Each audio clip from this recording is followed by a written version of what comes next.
Paano nga ba palitan ang nakalimutan nating password ng ating Facebook account gamit ang account natin sa Messenger? Kung hindi nyo pa ito alam, panoorin nyo to. Dito sa ating Messenger, punta tayo sa menu. Punta tayo sa settings. Scroll up natin. Punta tayo dito sa See More and Account Center. And then, punta tayo dito sa Password and Security. Punta tayo dito sa Change Password. Then, tap natin itong profile natin sa Facebook. Then dito, dahil nakalimutan natin yung old password natin, tap natin itong Forgot Your Password.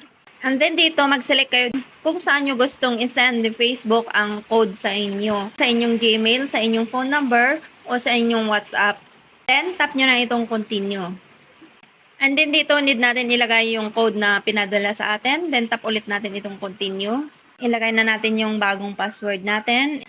Pagkatapos natin i-input yung bagong password natin dito, tap natin itong box para mag-check siya at para ma-log out yung Facebook natin na nakalagin kung saan mang device.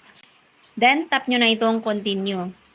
Then, kung sa tingin nyo may ibang taong nakakaalam ng old password nyo, mas maganda kung i-select nyo itong log out of other devices. Then, tap nyo na ulit itong Continue. At ayan, nakapag-login na ulit kayo at pwede nyo na ulit gamitin ang Facebook account nyo gamit ang inyong bagong password.